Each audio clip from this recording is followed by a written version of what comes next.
اللہ تبارک و تعالیٰ نے ہمیں مسلمان پیدا کیا ہے تو ہمارا جو عقیدہ ہمیں سب سے زیادہ مضبوط اور طاقتور بنا دیتا ہے وہ عقیدہ توحید ہے۔ ہمارا یہ عقیدہ ہے کہ ہمارے حق میں ہمارے حال پہ جو بھی فیصلہ فرمائے گا وہ ہمارا رب ہی فرمائے گا۔ ہمارا یہ نظریہ ہے کہ ہماری زندگی ساری کی ساری ہمارے رب کے دست قدرت میں ہے۔ یہ وہ عقیدہ ہے جو انسان کو بہت ساری پریشانیوں سے، آزمائشوں سے، تکلیفوں سے محفوظ کر لیتا ہے۔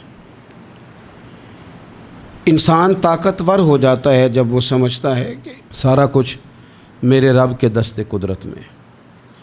پھر وہ کوئی تخریب نہیں کرتا، کوئی غلط رستہ اختیار نہیں کرتا، کوئی چور دروازہ اختیار نہیں کرتا، بلکہ وہ اپنے رب کی رضا پہ راضی رہنے کا عادی ہو جاتا ہے۔ اب اللہ تبارک و تعالیٰ نے ایک قانون بنایا ہے، اور قانون ہمیں رب کریم نے اس طرح سمجھایا ہے کہ یہ ضروری نہیں ہے کہ جو تم طلب کر رہے ہو یا جو تم چاہ رہے ہو وہی ہو، اور وہ ہو تو وہ تمہارے حق میں بہتر بھی ہو۔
یہ وہ چیز ہے جو انسان کے ذہنی سکون کے لیے، قلبی اطمینان کے لیے، دل کی ڈھارس کے لیے بہت ضروری ہے۔ کوئی ضروری ہے کہ جو ہم چاہ رہے ہوں وہ بالکل ٹھیک ہی ہو اور وہ ہمیں مل ہی جائے؟ یہ کوئی ضروری ہے؟ کبھی بھی اپنی زندگی میں اس طرح کی تڑپ نہ پیدا کریں، ورنہ آپ بے چین ہو جائیں گے۔ آپ کی زبان پر کئی شکوے آئیں گے، کئی شکایتیں آئیں گی، آپ بہت ساری جگہوں پہ نافرمانی والے جملے بول دیں گے معاذ اللہ۔ بس رب جو فیصلہ کرے اس پہ راضی رہنا سیکھیں۔ میں نے قرآن مجید کی آیت پڑھی ہے سورہ انبیاء میں سے، ذرا دیکھیے میرے رب کریم نے قانون کیا بیان کیا۔ فرما کل نفس ذائقۃ الموت، ہر جان نے موت کا ذائقہ چکھنا ہے۔ یہ پہلے یہ جملہ کہا، اور اسی سے ملتا جلتا جملہ آخر میں کہا، اور درمیان میں کیا کہا؟ فرمایا کل نفس ذائقۃ الموت، ہر جان نے موت کا ذائقہ چکھنا ہے۔ وَنَبْلُوكُمْ بِالشَّرِّ وَالْخَيْرِ فِتْنَةً، فرمایا ہم تمہیں آزمائیں گے، بھلائی کے ذریعے بھی اور برائی کے ذریعے بھی ہم تمہیں آزمائیں گے۔ وَإِلَيْنَا تُرْجَعُونَ، اور تمہیں ہماری طرف ہی لوٹ کے آنا ہے۔ پہلے کہا ہر نفس نے موت کا ذائقہ چکھنا ہے، آخر میں فرمایا کہ تم ہماری طرف ہی لوٹ کے آؤ، اور بیچ میں کیا فرمایا؟ وَنَبْلُوكُمْ بِالشَّرِّ وَالْخَيْرِ فِتْنَةً، ہم تمہیں برائی کے ساتھ بھی آزمائیں گے، بھلائی کے ساتھ بھی آزمائیں گے، صحت دے کے بھی آزمائیں گے، بیماری دے کے بھی آزمائیں گے۔ نرا زوالی آزمائش نہیں ہوتا، عروج بھی آزمائش ہوتا ہے۔ نری بھوک کی آزمائش نہیں ہوتی، زیادہ پیسے بھی آزمائش ہوتے ہیں۔ انسان کے لیے صرف اس کا کمزور جسم ہی آزمائش نہیں ہوتا، اس کا طاقتور وجود بھی آزمائش ہوتا ہے۔ فرمایا ہم تمہیں آزمائیں گے، بس خیال رکھنا کہ وَإِلَيْنَا تُرْجَعُونَ، لوٹ کر تمہیں ہمارے پاس ہی آنا ہے۔ اور میرے نبی پاک صلی اللہ تعالیٰ علیہ وآلہ وسلم ارشاد فرماتے ہیں، رب جب کسی قوم سے محبت کرتا ہے تو انہیں آزمائش میں مبتلا کر دیتا ہے۔ پھر فرمایا اگر وہ اس پر صبر کریں، اللہ کی قضا پہ راضی رہیں، تو پھر اللہ بھی ان سے راضی ہو جاتا ہے۔ اور اگر وہ ناراضگی کا اظہار کریں کہ یہ مصیبت کیوں آئی، تو پھر اللہ بھی ناراض ہو جاتا ہے۔ اللہ تبارک و تعالی ضرور آزمائے گا، خیر کے ساتھ بھی اور پریشانی کے ساتھ بھی۔ انسان پریشان اس وقت ہوتا ہے کہ جب وہ محنت کرتا ہے تو وہ کہتا ہے نتیجہ میری مرضی کا آنا چاہیے، یہ اس کا سب سے بڑا نقصان ہے۔ آپ رزلٹ کبھی اپنی مرضی کا نہ مانگیں، یہ دعویٰ ہی ٹھیک نہیں۔ بہت سارے لوگوں کو جانتا ہوں جو کہتے ہیں میں بندہ بھی ٹھیک ہوں بھی دیانتدار، محنت بھی بڑی کرتا ہوں، توجہ بھی میری پوری ہے، پر پھر بھی معاملہ صحیح کیوں نہیں ہوتے؟ تو میں کہتا ہوں پہلی باتیں ساری ٹھیک تھیں، آخری والی غلط ہے۔ اس لیے کہ محنت آپ کریں ساری، پر بندے نے رہنا تو بندہ ہی ہے نا۔ ساری محنت کر کے آپ کبھی اس نقطے کو سمجھ جائیں نا کہ 950 سال نبیوں نے تبلیغ کی، ہزار سال انبیاء نے تبلیغ کی، انبیاء نے، رب کے تربیت یافتہ لوگوں نے تبلیغ کی۔ 2 لوگوں نے کلمہ پڑھا، 4 لوگوں نے کلمہ پڑھا، لیکن میں آپ کو دیانتداری سے بتاتا ہوں کہ وہ کامیاب ہو کے گئے دنیا سے۔ انبیاء کامیاب ہوئے، کیوں؟ اس لیے کہ رب نے انہیں کہا تھا جا کے پیغام دینا ہے، یہ نہیں کہا تھا کہ بندوں کا بدلنا بھی ضروری ہے۔ ہمارے بچے پتہ کیا کرتے ہیں؟ وہ فٹافٹ نہ پریشان ہو جاتے ہیں۔ نبیوں کے ذمہ تبلیغ کرنا ہے، یہ ان کا ذمہ نہیں کہ لوگ ضروری کلمہ پڑھیں۔ ہدایت تو رب کریم کے دستے قدرت میں ہے۔ انبیاء خلوص سے، للہیت سے جد و جہد کرتے رہے، لیکن انہوں نے یہ نہیں کہا کہ مالک اتنی محنت کی ہے بندے ٹھیک نہیں ہوتے، یہ نہیں کہا انہوں نے۔ اس لیے کہ جو ان کی ڈیوٹی تھی انہوں نے ڈیوٹی صحیح کی۔ ہم نے اپنی ڈیوٹی کرنی ہے۔ پریشان اس وقت ہوتے ہیں جب نتیجہ اپنی مرضی کا مانگتے ہیں۔ نتیجہ نہ اپنی مرضی کا مانگے، رزلٹ نہ اپنی مرضی کا مانگے۔ اور جناب پیر صاحب میں فلانا وظیفہ بھی پڑھتا ہوں، فلانا وظیفہ بھی پڑھتا ہوں، فلانا وظیفہ بھی پڑھتا ہوں، دل نہیں صاف ہوتا، تو میں نے کہا یہ تو اللہ نہیں کر رہے ہیں۔ آپ ڈیوٹی کریں، آپ کام کریں جو آپ کے ذمے لگایا گیا ہے، اس میں وہ قضا نہ کریں آپ، باقی اللہ تعالیٰ کرم نوازی فرمائے گا۔ دیکھیں ایک بادشاہ تھا، اس کی سلطنت میں نا وہ قوم بنانا چاہتا تھا۔ ہمارے بادشاہ، ہمارے حکمران قومیں نہیں بناتے، لوگوں کو اپنے حق میں قائل کرتے ہیں۔ اس لیے کبھی بھی ہمارے ملک میں قومی سوچیں عام نہیں کی جاتی، ذاتی سوچیں عام کی جاتی ہیں۔ ملی باتیں نہیں کی جاتی، ذاتی باتیں کی جاتی ہیں۔ وہ چاہتا تھا کہ میری قوم بن جائے۔ اس کا ایک ہیرا سلطنت میں سے گم ہو گیا، تو اس نے اعلان کیا، اس نے کہا کہ جو بندہ ہیرا تلاش کر کے لائے گا اسے انعام دوں گا۔ ساری قوم نکل کھڑی ہوئی ہیرا تلاش کرنے پر، ادھر بھی لوگ گئے، ادھر بھی لوگ گئے، خشکیوں میں، دریاؤں میں، جہاں جہاں جس کی پہنچ تھی، جنگلوں میں، وادیوں میں، گھروں میں، بستیوں میں لوگوں نے ڈھونڈا۔ ساری قوم ایک ہیرا تلاش کر رہی ہے۔ بالآخر سب لوگ جمع ہو گئے ایک میدان میں۔ ایک بندہ اوپر چڑھا بادشاہ کے پاس، وہ اونچی جگہ پہ کھڑا تھا۔ اس نے کہا جناب یہ ہیرا مل گیا ہے۔ اب جب ایک کو ہیرا مل گیا تو باقیوں کے چہرے اتر گئے کہ یہ کامیاب ہوا، ہم ناکام ہوئے۔ بادشاہ چونکہ ان کی تربیت کے لیے یہ کام کر رہا تھا، اس نے کہا تمہارا کیا خیال ہے کہ اس ہیرے کے بغیر میرا گزارا نہیں تھا؟ کہ تمہارا کیا خیال ہے کہ ہیرا میری سلطنت سے نکل گیا تو مجھے زوال آ جائے گا؟ اس نے کہا یہ تو ایک ہیرا ہے۔ اٹھا کے پھینکا، دیوار کے ساتھ لگا، ہیرا ٹوٹ گیا۔ اس نے لوگوں سے کہا تمہارے چہرے اترے ہوئے ہیں، میں تمہیں ایک بات سمجھانا چاہتا ہوں، ہیرا ایک ہی تھا، ایک ہی بندے کو ملنا تھا۔ میں نے انعام کا اعلان تو یہ کیا تھا نا کہ جو ہیرا ڈھونڈ کے لائے گا اسے انعام دوں گا، لیکن اب میں تمہیں بتاتا ہوں کہ میں تم سب کو انعام دوں گا، اس لیے کہ ہیرا ایک تھا، ملنا ایک کوئی تھا، سب کو مل سکتا نہیں، لیکن انعام اس لیے سب کو دوں گا کہ ہیرا ڈھونڈنے پر انعام نہیں دے رہا، میں کوشش کرنے پہ انعام دے رہا ہوں کہ تم نے کوشش تو کی، تم نکلے تو صحیح، جد و جہد تو کی۔ کچھ لوگ کہتے ہیں کہ ہمیں ہیرا مل بھی جائے، اور خدا کے بندے ہیرا ایک ہے، ہیرا ملنا کمال نہیں، محنت کرنا کمال ہے۔ ہم نہ تیار نہیں ہوتے، اللہ فرماتے ہیں میں نے آزمانا ہے، میں نے آزمانا ہے، تم نے سفر جاری رکھنا ہے، لیکن یہ ضرور یاد رکھنا کہ وَإِلَيْنَا تُرْجَعُونَ، لوٹ کے تمہیں میرے پاس ہی آنا ہے، تم نے لوٹ کے ادھر آنا ہے، اس بات کو ذہن میں رکھنا۔ حضرت عبداللہ بن عباس رضی اللہ تعالیٰ عنہ اس حدیث کے راوی ہیں، المعجم الکبیر کی یہ حدیث ہے۔ اللہ کے پیارے رسول صلی اللہ تعالیٰ علیہ وسلم ارشاد فرماتے ہیں کہ جس بندے کو 4 چیزیں مل گئی نا، اسے اللہ تعالیٰ نے دنیا اور آخرت کی بھلائیاں عطا فرما دی۔ 4 چیزیں جس شخص کو نصیب ہو گئی۔ یا رسول اللہ کون سی؟ حضور فرماتے ہیں جس کو شکر کرنے والا دل مل گیا، اور کریم محبوب فرماتے ہیں جسے اللہ تعالیٰ کا ذکر کرنے والی زبان مل گئی، اور حضور فرماتے ہیں جسے مصیبت پر صبر کرنے والا بدن مل گیا، اور جسے ایسی بیوی مل گئی جو نہ اس کے مال میں خیانت کرے گی نہ اس کی عزت میں خیانت کرے گی۔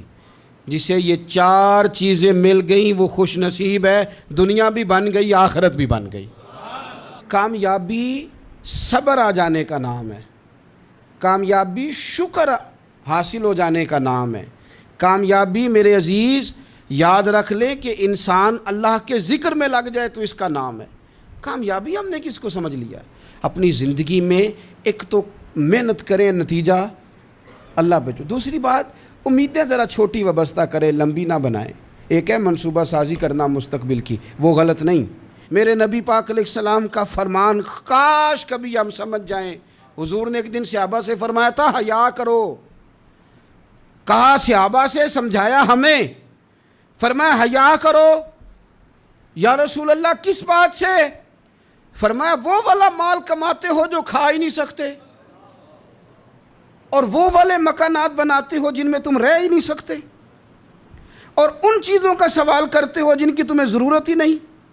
اتنے لمبے محلات، اتنا لمبا چوڑا مال، اتنا لمبا چوڑا پیسہ، اتنی لمبی امیدیں، اتنی لمبی داستانیں، انسان کمزور ہو جاتا ہے، ساری زندگی حساب کتاب میں بیت جاتی ہے۔ دیکھیں نا حضور علیہ السلام نے فرمایا یہ جو غریب لوگ ہیں نا، یہ مالداروں سے 50,000 سال پہلے جنت میں داخل ہو جائیں گے۔ کیوں؟ اس لیے کہ جس کے بیگ زیادہ ہوتے ہیں نا، ایئرپورٹ پہ پھنس جاتا ہے، الجھ جاتا ہے، وہ کبھی ایک آیا، دوسرا نہیں آیا، تیسرا نہیں آیا، چوتھا نہیں آیا، اور جو ہینڈ کیری والے ہوتے ہیں نا، 2 جوڑے، وہ تو بس جناب سب سے پہلے وہی نکلتے ہیں، اور ان کی گاڑی بھی کسی رش میں نہیں الجھتی، گھر وقت پہ پہنچ جاتے ہیں، مال تھوڑا تو حساب بھی تھوڑا۔ تو ہم نا لمبی امیدوں کے چکر میں اس لیے پریشان ہے۔ رب کہتا ہے وَإِلَيْنَا تُرْجَعُونَ، تم نے اپنے گھر واپس آنا ہے، تم نے ادھر لوٹنا ہے، تم اتنے لمبے چوڑے معاملات کا شکار نہ ہو جانا۔ تیسری بات جس کو آپ ضرور سمجھیں گے اور اس پر آپ غور کریں گے، بندوں پر اعتماد کرنا چھوڑ دیں، اللہ پر اعتماد کریں۔ ایک اعتماد ہے اللہ کے نیک بندوں کا، دعاؤں کا اعتماد، نسبتوں کا اعتماد، اس کی بات نہیں کر رہا میں، دنیا داروں، سیٹھوں، نوابوں، جاگیرداروں پر اعتماد کی بات کر رہا ہوں۔ اعتماد خلق چھوڑ دیں، اعتماد خالق کریں۔ بندوں پر بھروسہ نہیں، بھروسہ اللہ کی ذات پر۔ جو بندہ رب کی ذات پر بھروسہ کرتا ہے مضبوط ہو جاتا ہے، طاقتور ہو جاتا ہے، کمزور نہیں پڑتا۔ یہ ضروری نہیں کہ آپ کے دوست مخلص نہیں تھے تو اس لیے آپ کا کام نہیں ہو سکا، یہ ضروری نہیں ہوتا۔ ہو سکتا ہے آپ کے دوست پورے مخلص ہوں، تعاون بھی پورا کرنے کو تیار ہوں، پر رب کریم کا ارادہ قدرتی نہ ہو کہ آپ کا کام ہو۔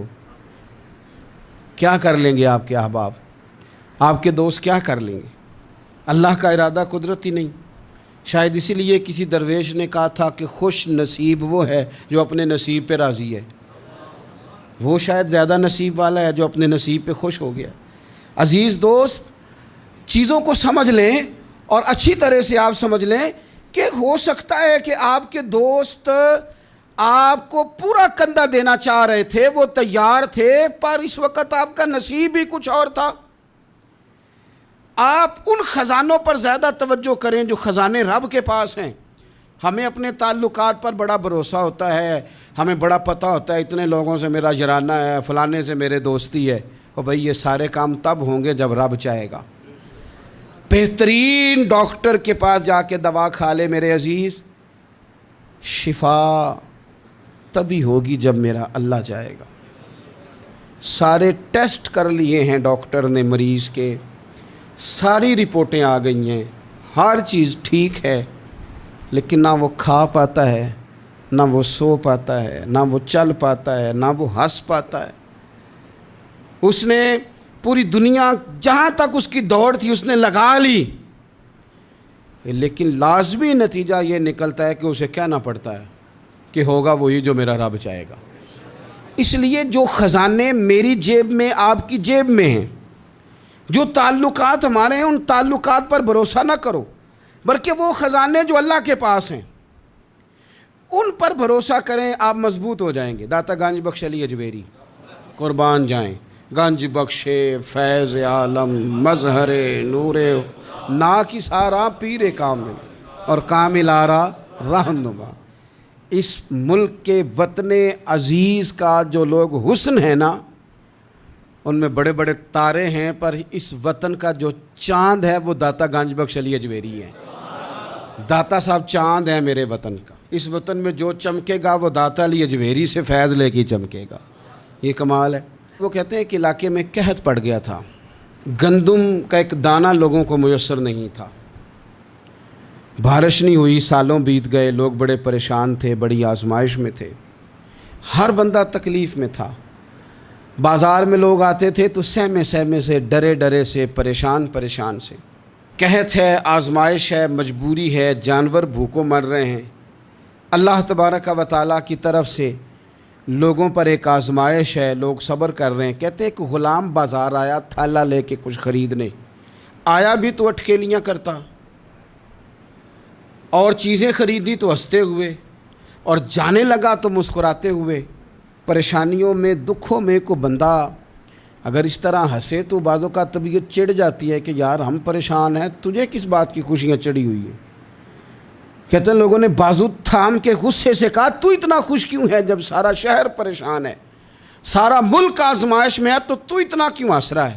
کہنے لگا تم ہوگے پریشان، میں جس کا غلام ہوں نا، میرا جو آقا ہے، اس نے اپنے برتن بڑے پہلے گندم سے بھر لیے تھے، میرے آقا کے بڑولے بھرے ہوئے ہیں، لہذا میں کسی پریشانی میں نہیں ہوں، خوش ہوں۔ داتا علی اجویری رحمۃ اللہ علیہ کمال کر گئے، سید حجویر مخدوم امم۔ داتا صاحب فرماتے ہیں اگر تیرا اور میرا رب کے خزانوں پر اتنا بھی یقین ہو جائے نا جتنا اس غلام کا اپنے آقا کے خزانے پہ ہے، تو پھر ہم ہر وقت رو کے نہ دکھائیں، پھر ہر وقت ہم غربتوں کے رونے نہ روئیں، پھر ہر وقت ہم یہ مایوسیوں کی کہانیاں نہ سنائیں۔ لوگ اگر کہیں کہ بڑے دکھ ہیں، بڑی آزمائش ہے، بڑی پریشانی ہے، دنیا بڑی تکلیف میں، بیماریاں آ گئیں، آفتیں آ گئیں، تو بندہ مومن ہنس کے کہتا ہے تم پریشان ہوگے، ہم تو جس رب کے ماننے والے ہیں اس کے خزانے بھرے ہوئے ہیں، اور ہمارا رب عطا کرتا ہے تو پھر اپنے کرم سے اس طرح عطا کرتا ہے کہ وَيَرْزُقْهُ مِنْ حَيْثُ لَا يَحْتَسِبُ۔ وہ کہتے ہیں میں اتنا دوں گا اور وہاں سے دوں گا کہ تجھے خبر بھی نہیں ہوگی، میں تجھے وہاں سے دوں گا کہ تو نے کبھی سوچا بھی نہیں ہوگا۔ آپ اگر چاہتے ہیں کہ زندگی سکون میں آ جائے، سکون میں، تو لوگوں کی جیبوں پہ نظر چھوڑ دیں، رب کے خزانوں پہ نگاہ جمائیں۔ اتنا نوازتا ہے، اتنا نوازتا ہے، اتنا نوازتا ہے کہ انسان حیران ہو جاتا ہے کہ مجھے اتنا بھی مل سکتا ہے۔ ایک بات یہ میرے عزیز کہ اپنی زندگی میں نا دعووں سے بچیں، دعووں سے بچیں، لفظوں اور عمل اور اٹھنے بیٹھنے، اس میں کسی بھی قسم کے تکبر سے اپنے آپ کو بچائیں۔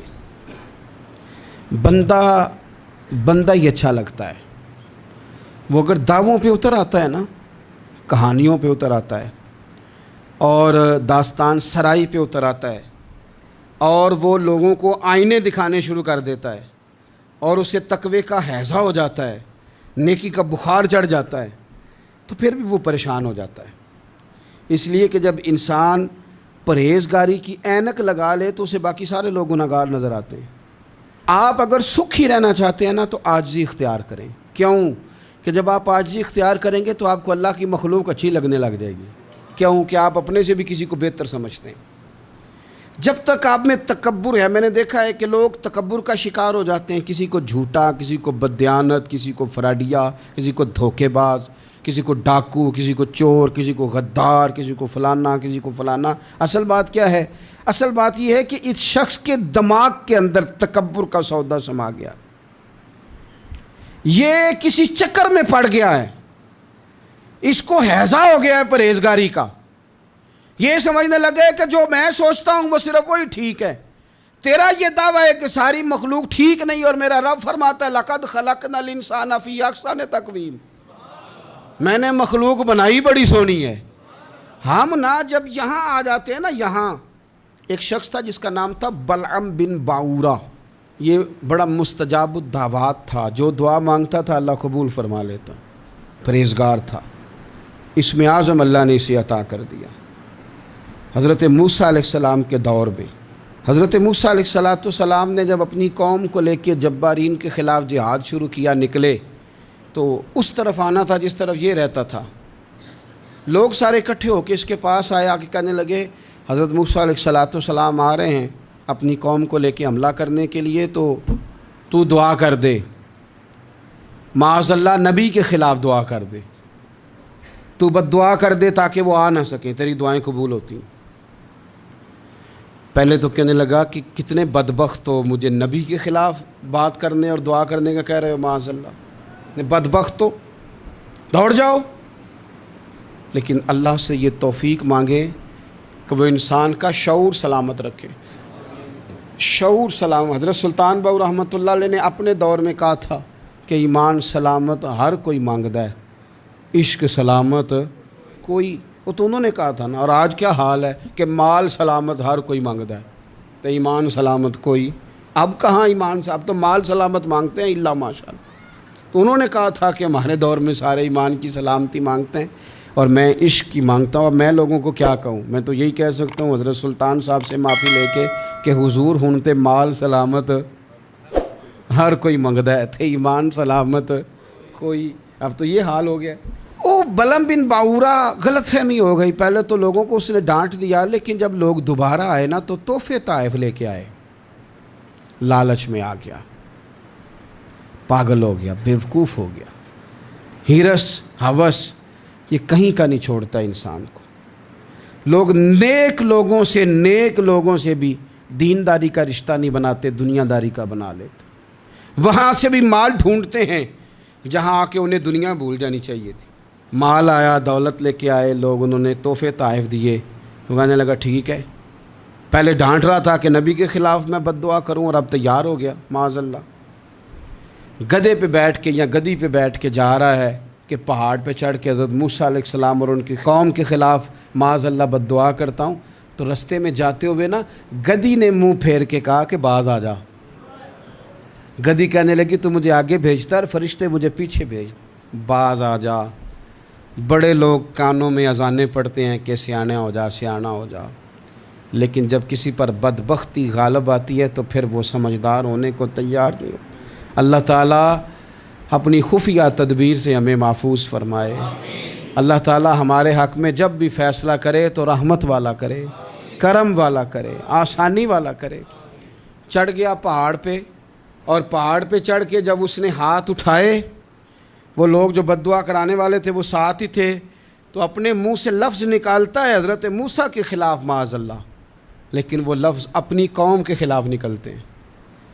وہ ان کے خلاف بد دعا کرنے چلا تھا، تو چونکہ ہر چیز اللہ کے دستے قدرت میں ہے نا، تو زبان سے نکالتا کچھ ہے، نکلتا کچھ اور ہے۔ پھر وہ وقت بھی آیا کہ زبان لٹک گئی، سینے پہ آ گئی، عذاب آ گیا اللہ کا، تباہ ہو گیا اپنی قوم سمیت۔ اپنی زندگی میں یاد رکھ لیں اچھی طرح، ہرس، ہوس، تکبر، غرور، وہ کسی چیز کا بھی ہو، وہ انسان کو لے ڈوبتا ہے۔ اگر آپ زمین پہ کھڑے رہ کے لوگوں کو دیکھیں گے تو کچھ لوگ اگر آپ کو اپنے برابر نظر آئیں گے نا قد میں، تو کچھ انشاءاللہ بڑے بھی نظر آئیں گے۔ ہم نے لسٹیں بنا لی ہیں کہ کون کون کتنا غلط ہے، ہم نے ہر ایک کے بارے میں 2-4 باتیں یاد کر لی ہیں، فلانا اتنا خراب ہے، فلانا اتنا اور فلانا اتنا۔ اس کا نقصان یہ ہوا ہے کہ اللہ کی خوبصورت مخلوق، خوبصورت رنگوں میں ہم نے حالات خراب کر لیے ہیں۔ اگر ہم چاہتے ہیں کہ ہمارا دل سکون میں آئے، قرار میں آئے، تو زندگی عاجزی والی، انکساری والی، اللہ تبارک و تعالیٰ کی بات۔ میں اکثر کہتا ہوں کہ نبی پاک صلی اللہ تعالیٰ علیہ وآلہ وسلم نے کتنی شانیں بیان کی، حضرت عمر فاروق کتنی عظمتیں حضور نے ان کی بیان کی۔ جب ان کا وصال ہونے لگا نا، ان کو زخم لگا تو لوگ ان کی تعریفیں کرنے لگے۔ اب ان کو بھی پتہ تھا کہ میری عظمت میں حضور نے کیا کچھ بیان کیا ہے، لوگ ان کی تعریف کرنے لگے، امیر المومنین آپ کو یہ کمال حاصل ہے۔ تو حضرت عمر فرمانے لگے دعا کرو بس میری نیکی اور بدیاں برابر برابر ہو جائیں، نیکیاں اور بدیاں برابر ہو جائیں، میں کسی درجے کا خواہش مند نہیں، بس یہ چاہتا ہوں کہ یہ عاجزی کا حسن دیکھیں، انکساری کا یہ درجہ دیکھیں۔ فرماتے ہیں بس یار معافی دے دے نا، وہ معاف کر دے، پھر تو بات بن گئی۔ میں جلسوں پہ اجتماعات پہ جاتا ہوں تو ایک رواج بن گیا ہے، لوگ بڑی بڑی قطاروں میں پھول لے کے کھڑے ہو جاتے ہیں اور گاڑیوں میں پھینکتے ہیں۔ تو میں اپنے سنگیوں سے کہتا ہوں کہ اگر تو قیامت میں بھی ایک پھول مل گیا نا تو پھر تو یہ سارے استقبال کام آ گئے، اور اگر وہاں کھڑا کر لیا گیا نا، صحیح حدیث میں حضور نے فرمایا ہے کہ کچھ سوالوں کے لیے بندے کو محشر کے میدان میں کھڑا کر لیا جائے گا۔ ان سوالوں میں سے ایک سوال یہ بھی ہوگا کہ بتا اپنے علم پر عمل کتنا کیا تھا۔ تو میں نے کہا اگر تو روک لیے گئے تو پھر ان پھولوں کا کیا بنے گا، پھر تو آزمائش میں آ جائیں گے۔ اللہم استرنا بسترک الجمیل استغفر اللہ ربی من کل ذنب واتوب الیہ۔ اے اللہ، جو غلطیاں یاد ہیں ان سے بھی توبہ کرتے ہیں، جو بھول گئی ہیں ان سے بھی توبہ کرتے ہیں، جو ظاہر ہے ان سے بھی توبہ کرتے ہیں، جو چھپی ہوئی ہیں تیرا اور ہمارا راز ہے ہم ان سے بھی توبہ کرتے ہیں۔ مالک، جہاں جہاں جس مقام پر جس لحاظ سے عمدن یا سہون بول کر، لہجے سے اور اشارے کنائے سے بھی کہیں کو تیری نافرمانی کر بیٹھے ہیں تو اس سے بھی تیری پناہ میں آتے ہیں۔ اپنی پناہ میں رکھیو، اپنی پناہ میں ہمیں ایمان کی موت دیجیے، اور صبح قیامت اپنے محبوب کی شفاعت ہمارے حق میں قبول فرمائیے۔